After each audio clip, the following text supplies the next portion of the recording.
أعوذ بالله من الشيطان الرجيم. بسم الله الرحمن الرحيم. قال سننظر أصدقت أم كنت من الكاذبين اذهب بكتابي هذا فألقه إليهم ثم تول عنهم فانظر ماذا يرجعون. قالت يا أيها الملأ إني ألقي إلي كتاب كريم إنه من سليمان وإنه بسم الله الرحمن الرحيم ألا تعلوا علي وأتوني مسلمين. قالت يا أيها الملأ أفتوني في أمري ما كنت قاطعة أمرا حتى تشهدون. قالوا نحن أولو قوة وأولو بأس شديد والأمر إليك فانظري ماذا تأمرين. قالت إن الملوك إذا دخلوا قرية أفسدوها وجعلوا أعزة أهلها أذلة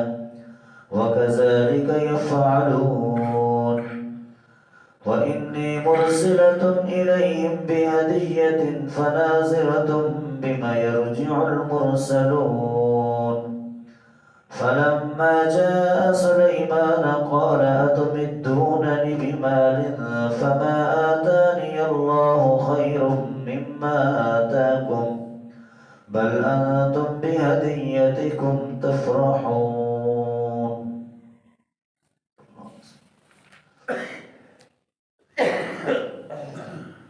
وہی سلیمان علیہ السلام کا واقعہ ہے کہ جو لشکر جب انہوں نے جمع کیا تو ایک پرندہ تھا ہدہد جس کا نام تھا،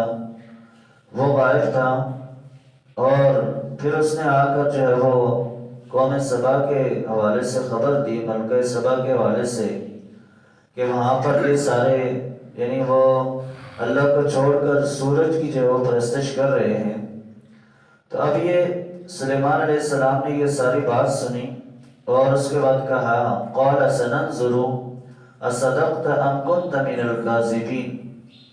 کہا کہ ان قریب ہم دیکھیں گے کہ کیا تو نے سچ بولا ہے یا تو جھوٹ بول رہا ہے، یعنی یہ ہم اس کی تحقیق کریں گے کہ آیا یہ جو بات تو کر رہا ہے یہ محض اپنی جان بچانے کے لیے کر رہا ہے یا تو یہ سچ بات کر رہا ہے۔ پھر اس کو یہ اس کی ڈیوٹی لگائی کہ اذهب بکتابی ھذا فألقه الیہم، کہ لے جاؤ میرا یہ خط اور ان کے پاس یہ خط جو ہے وہ ڈال دو، ثم تول عنہم فانظر ماذا یرجعون، پھر ایک سائڈ پہ ہو کر دیکھو کہ وہ کیا اس کا جواب دیتے ہیں۔ یعنی یہ اس پرندے کی انہوں نے ذمہ داری لگائی کہ یہ میرا خط ہے اور یہ جا کر جو ہے وہ جو ملکہ ہے اس کی خفگاہ کے اندر جہاں وہ ہے تو وہ اس کے پاس رکھ دو اور پھر سائڈ پر ہو جانا اور دیکھنا کہ وہ کیا جواب دیتے ہیں۔ اب وہ جو پرندہ تھا اس نے وہ خط جو ہے وہاں پر پہنچا دیا اور ملکہ تک وہ خط جو ہے وہ پہنچ گیا۔ اس کے بعد اس نے کہا کہ قالت یا ایھا الملأ، ملکہ نے کہا کہ اے سردارو انی القی الی کتاب کریم، کہ بے شک میری طرف ایک معزز جو ہے وہ خط ڈالا گیا ہے، یعنی یہ خط آیا ہے اور یہ عجیب قسم کا خط ہے، انہ من سلیمان، بے شک یہ سلیمان کی طرف سے ہے، وانہ بسم اللہ الرحمن الرحیم، اور بے شک اس کا جو آغاز ہے وہ بسم اللہ الرحمن الرحیم کے ساتھ ہو رہا ہے کہ شروع اللہ کے نام سے جو بڑا مہربان نہایت رحم کرنے والا ہے۔ ویسے تو قرآن مجید کے اندر یہ واحد صورت ہے کہ جس کے درمیان میں بسم اللہ الرحمن الرحیم جو ہے وہ آیا ہے، باقی جتنی بھی صورتیں ہیں ان کے جو ہے وہ شروع کے اندر جو ہے وہ آیا ہے۔ تو گویا یہ ایک وہ خط تھا جو کہ سلیمان علیہ السلام نے لکھا تھا اور اس کی ابتدا کے اندر جو ہے یہ بسم اللہ جو ہے وہ لکھی ہوئی تھی۔ اللہ تعالی علی واتونی مسلمین، کہ تم میرے مقابلے میں سرکشی نہ کرو اور میرے پاس مطیع اور فرمانبردار ہو کر حاضر ہو جاؤ۔ یہ سلیمان علیہ السلام نے اس ملکہ کو کہا کہ اللہ کے مقابلے میں سرکشی نہ کرو، میں اللہ کا نبی ہوں، لہذا تم یہ کرو کہ تم مطیع ہو کر میرے پاس جو ہے وہ حاضر ہو جاؤ۔ قالت یا ایھا الملأ افتونی فی امری، تو اس نے ملکہ نے کہا کہ اے سرداروں تمہارا اس بارے میں کیا مشورہ ہے؟ ما كنت قاطعۃ امرا حتی تشہدون، کہ میں اس وقت تک کوئی حتمی فیصلہ نہیں لیتی کہ جب تم سب موجود نہ ہو۔ یعنی ظاہر ہے اس کے جو اپنے قریبی لوگ تھے، جو سردار تھے، اس کے ساتھ انہوں نے جو ہے وہ مشورہ کیا اور کہا کہ یہ خط آیا ہے تو اب کیا کرنا چاہیے، اور میں جو بھی فیصلہ کروں گی وہ تمہارے مشورے کے ساتھ ہی جو ہے وہ کروں گی۔ جس میں ظاہر ہے جو بھی بادشاہ ہوتا ہے اس کے پاس دربار کے اندر کچھ ایسے وزیر یا قریب کے لوگ ہوتے ہیں کہ جو بادشاہ جو ہے وہ ان سے مختلف کاموں کے اندر جو ہے وہ مشورہ لیا کرتا ہے۔ تو اس طرح اس نے بھی کیا، تو انہوں نے جو مشورہ دیا اور کہا قالوا نحن اولو قوت و اولو بأس شدید، کہا کہ ہم طاقتور بھی ہیں اور ہمارے پاس جو ہے وہ جنگی ساز و سامان بھی ہے، ہتھیار بھی ہیں، سب کچھ ہے۔ والامر الیک فانظری ماذا تأمرین، اب یہ معاملہ اختیار آپ کے پاس ہے کہ آپ ہمیں جو ہے وہ کیا حکم دیتی ہیں۔ کہ ہم سب سرداروں نے یہی مشورہ دیا، کہا کہ یہ ہمارے پاس سب کچھ ہے، قوت ہے، طاقت ہے، جنگی ساز و سامان بھی ہے، سب کچھ ہے، لہذا آپ جو فیصلہ کریں گے تو ہم اسی فیصلے کے مطابق جو ہے وہ چلیں گے۔ قالت ان الملوک اذا دخلوا قریۃ، تو ملکہ نے کہا کہ بے شک بادشاہ جب کسی بستی میں داخل ہوتے ہیں افسدوها، تو وہ اس کو تباہ کر دیتے ہیں، وجعلوا اعزۃ اہلها اذلہ، اور اس کے وہاں جو معزز لوگ ہوتے ہیں ان کو ذلیل و خوار کرتے ہیں، وَكَذَلِكَ يَفْعَلُونَ، اور وہ اسی طرح جو ہے وہ کرتے ہیں۔ یعنی جو ملکہ تھی وہ عقلمند تھی، اس نے کہا کہ بادشاہوں کا شروع سے یہی سلسلہ چلا رہا ہے کہ جب وہ کسی علاقے پر حملہ کرتے تھے، یعنی وہ جب ان پر قابو پا لیتے تو وہاں ان کے جو علاقہ تھا اس کو تباہ و برباد بھی کر دیتے، اور جو وہاں پر اس طرح کے معزز لوگ ہوتے، جو وزیر یا بادشاہ یا جو بھی لوگ ہوتے اس طرح کے، تو وہ ان کو قید بھی کر لیتے تھے۔ یہ ظاہر ہر دور کے اندر ہوا، اور اس لیے ملکہ نے کہا کہ کہیں ایسا نہ ہو کہ ہمارے ساتھ بھی ایسا ہی ہو، اور جو بادشاہ ہے جو حملہ آور ہوگا تو اگر وہ قابو پا لے گا ہمارے اوپر تو پھر اس نے ایسا ہی کرنا ہے۔ لہذا اس نے کہا کہ میں ایک تدبیر چلتی ہوں، میں ایک طریقہ کرتی ہوں اور اس سے معلوم کرتی ہوں کہ آیا اس کا جواب جو ہے ہمیں کیا ملتا ہے۔ وَإِنِّي مُرْسِلَةٌ إِلَيْهِمْ بِهَدِيَّةٍ، اور بے شک میں ان کی طرف جو ہے کچھ ہدیے تحفے تحائف بھیجتی ہوں۔ فَنَاظِرَةٌ بِمَا يَرْجِعُ الْمُرْسَلُونَ، اور پھر ہم دیکھتے ہیں کہ ہمیں اس کا جو ہے کیا جواب جو ہے واپس آتا ہے۔ یعنی اس نے پھر یہ کیا کہ اپنے کچھ ایلچی جو ہے وہ تیار کیے اور ان کو جو ہے کافی سارے تحائف دے کر جو ہے کہا کہ یہ جاؤ سلیمان علیہ السلام کے پاس اور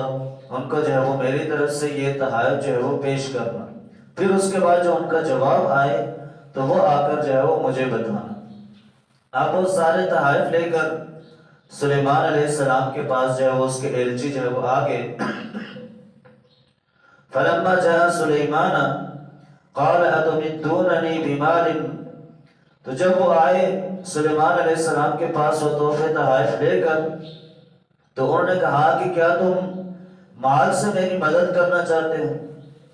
فما آتانی اللہ خیر مما آتاکم، مجھے اللہ نے جو کچھ دیا ہے وہ ان سب سے بہتر ہے کہ جو تمہیں دیا گیا ہے۔ یعنی جو اللہ نے مجھے دیا ہے وہ بہت سارا ہے، لہذا مجھے مال و دولت کی کوئی ضرورت نہیں۔ بل انتم بہدیجتکم تفرحون،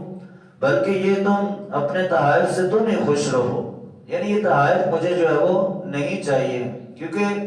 دیکھیں یہ ملکہ نے یہ اس لیے بھی یہ طریقہ اختیار کیا تھا، اس نے کہا کہ اگر تو کوئی دنیاوی بادشاہ ہوا، دنیا کی لالچ اس کے اندر ہوئی، پھر تو وہ تحفے تحائف قبول کر لے گا اور چپ ہو جائے گا اور کوئی حملہ وغیرہ نہیں کرے گا، لیکن اگر کوئی اور معاملہ ہوا تو پھر جو ہے وہ ایسا نہیں کرے گا۔ یہ اس نے جو ہے وہ طریقہ اختیار کیا تھا۔ تو سلیمان علیہ السلام نے واضح طور پر ان کو جواب دے دیا کہ یہ جو تم لائے ہو اس سے بہتر ہمارے پاس اللہ کی طرف سے دیا ہوا ہے، لہذا اس سے ہمیں کوئی خوشی نہیں ہوتی۔ اور آگے ان کو جواب دیا کہ ارجع الیہم، لوٹ جاؤ اپنے علاقے کی طرف، اور فَلَنَأْتِيَنَّهُمْ بِجُنُودٍ لَا قِبَلَ لَهُمْ بِهَا، ہم آپ پر ایسے لشکر کے ساتھ حملہ آور ہوں گے کہ جس کا آپ مقابلہ نہیں کر سکیں گے، وَلَنُخْرِجَنَّهُمْ مِنْهَا أَذِلَّةً وَهُمْ صَاغِرُونَ، اور ہم آپ کو اس علاقے سے ذلیل و خوار کر کے نکال دیں گے۔ گویا جو ملکہ نے جو وہ ظاہر کیا تھا شک کہ ایسا بھی ہو سکتا ہے کہ کہیں ہمیں جو ہے وہ ذلیل و خوار نہ کیا جائے، تو اس سے مراد یہ، یعنی جو اللہ کا نبی ہوتا ہے وہ ظاہر ہے اس سے مراد انسانوں کی تذلیل نہیں ہے، اس سے مراد یہ ہے کہ وہاں ان پر جو ہے وہ غلبہ پا کر وہاں اللہ کے حکم کو جاری کرنا تھا۔ یعنی عام بادشاہوں کا طریقہ نہیں تھا، بلکہ وہ ظاہر سلیمان علیہ السلام اللہ کے نبی تھے، تو اس لیے ان سے کہا کہ تم واپس لوٹ جاؤ، ہم تمہارے اوپر جو ہے وہ ایک لشکر لے کر حملہ آور ہوں گے اور پھر جو ہے وہ تمہارا مقابلہ کریں گے، اور تمہارے اندر یہ طاقت نہیں ہے کہ ہم تمہارے ساتھ جو ہے مقابلہ کر سکوں۔ لہٰذا یہ ایک پیغام تھا کہ تاکہ ملکہ تک یہ پیغام پہنچ جائے، اور پھر جو اگر وہ سمجھدار ہوئی تو وہ خود جو ہے وہ مطیع اور فرمانبردار بن کر جو ہے وہ آ جائے گی۔ باقی آگے اگلی آیات کے اندر مزید اسی واقعے کا جو ہے وہ تذکرہ ہے کہ سلیمان علیہ السلام نے مزید اس کے حوالے سے کیا احکامات جو ہے وہ جاری کیے۔ تو گویا اللہ تعالیٰ نے ان کو جو طاقت اور ہمت دی تھی وہ صرف اور صرف اس لیے تھی کہ وہ اللہ کے پیغام کو باقی علاقوں کے اوپر، باقی دنیا کے اوپر بھی جو ہے وہ غالب کرنا چاہتے تھے، اس لیے اس ملکہ کو بھی جو ہے وہ دین کی طرف، اسلام کی طرف دعوت دی تاکہ وہ بھی آ جائے اور اس کے جو لوگ بھی ہیں، تاکہ جو بت پرستی کی طرف یا سورج کی جو پرستش کر رہے ہیں اس کو چھوڑ کر جو سورج کو بنانے والے رب کی ذات ہے اس کی عبادت کے اندر لگ جائیں۔ اللہ تعالیٰ سے دعا ہے کہ اللہ تعالیٰ ہمیں ان واقعات سے سبق حاصل کرنے کی توفیق عطا فرمائے۔